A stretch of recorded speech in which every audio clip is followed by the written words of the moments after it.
I am so excited to share a little story with you today, and it's all about why it is so important for us to share our struggles and get them out in the open.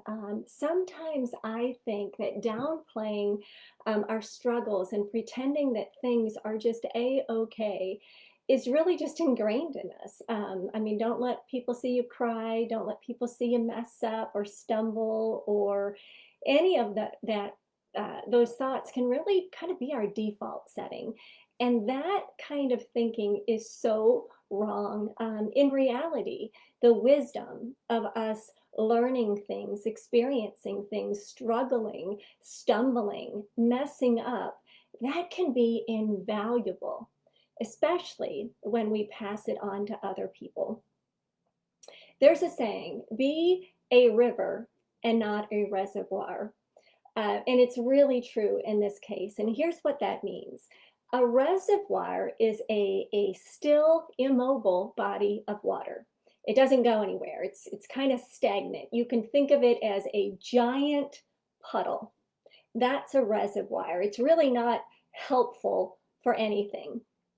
A river, on the other hand, is alive. It's constantly moving and flowing and feeding into things. And it really goes on to bigger and better things. It's a reservoir and a river. So my question to you is, are you like a river or are you like a reservoir? If you're like a reservoir, you experience things and you learn things and you watch yourself mess up and stumble, but you hold it really close to yourself. You don't want to share your successes and you don't really want to share your mess ups with anybody. A river, on the other hand, well, they're constantly learning and they're being vulnerable and they're being transparent and they're passing on their experiences, good and bad, for the benefits of others. Here is a personal story of mine. For years, I struggled with an eating disorder. It began in late high school, went through my college years, and really into my marriage. And would not wish that on anybody because it really stole some key years out of my life. But I overcame it. I overcame it, and I was able to put it behind me. But here's what I did not put behind: the shame that I felt around it. I absolutely was embarrassed. I avoided talking about it, and I really felt like I was the only one that had gone through that. Now, I know it's not true, but I felt that way. And I kept it quiet. I didn't talk about it. I was like that reservoir. But as the years went by, I noticed younger girls and women that were experiencing the same thing. And it absolutely broke my heart because I could see myself in them. And I knew what it had done to me and to the people around me and how it had stolen those years from me. And it just broke my heart. And that's when I knew I had to speak up and become like a river. I wanted to let them know that there was hope, that they could get through it, and that they weren't alone and they could get through it, and that I could relate to what they were going through. So I openly began speaking about my eating disorder, and I shared it with anybody who needed to hear it. And I explained that I believed lies, and I had a mindset that was not correct, and I really offered an ear to anybody that needed me to listen. And I told them that they didn't need to struggle alone anymore because I had been there, done that. And you know what happened as I was being that river? My shame and embarrassment really sort of just dissolved because I knew I was helping people. It has been said that what is most personal is most universal. Now, what does that mean? That just means that all of those dark, deep secrets that so many of us are trying to hide, the hang-ups, the moments of shame, well, most of humanity is going through the same thing or has gone through it. What is most personal is most universal. Um, People just need to know that other people are going through it. And that's why our story is so invaluable when we share it.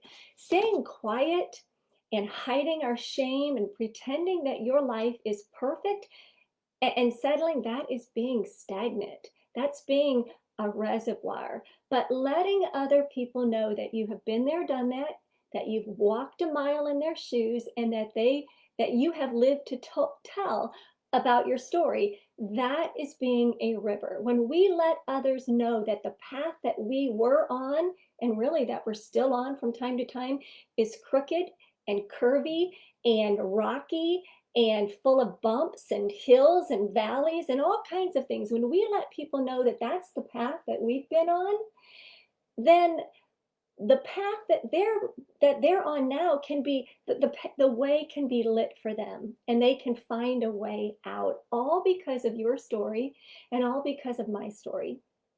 So in summary, here are some reasons why it's so important to share your story of struggle. And the first one is really you're giving that person permission. Sharing your mess up, your struggles, your being less than perfect gives other people permission to be less than perfect. And it shows them that they are really perfectly imperfect like everyone else. So it gives them permission. Number two is that it's filled with courage. You being vulnerable and transparent and authentic can be scary. I know it can. But when we share those stories, we build our courage muscle and we become more courageous, and we show that person that they can be courageous too as they tell their story. Number three, as you're revisiting your thing, your mess up, your story of struggle, and as you're looking at how you overcame it, the lessons that you learned, how much you've grown, well, you can't help but be grateful around that. So the third reason is because it garners gratitude inside of us. And the last reason, and I'm sure there's so many more, but the last reason is it's really for a purpose. And as you look at your story of struggle, your mess up, your hang up, and you realize that it is helping someone else, you are able to see that as you went through it, it was really for a purpose. There was a reason all along. So, my friend, the best way to overcome past struggles and negative experience is to find a way to use them for the positive. And the best way to do that is to help someone else. So I have a question for you. What are you struggling with, or what did you struggle with? Did you have an eating disorder? Were you a product of divorce? Did you get a divorce? Do you have a gambling problem, a shopping problem, a addiction problem? What is it that you have experienced in the past or currently that is filled with shame and embarrassment? And the next question I have for you is, do you believe that there could be a purpose woven through what you're going through? And are you willing to use your mess up to help someone else? What's your pearl of wisdom that is inside of that struggle? And who can you share them with today, tomorrow, and the next day, and the next day? Hope you got some value out of this. Listen, if you are struggling, I am a life coach, and this is what I help people with all the time. So I welcome you to reach out to me privately, in the comments, whatever that may look like, and let me know how I can be of assistance to you.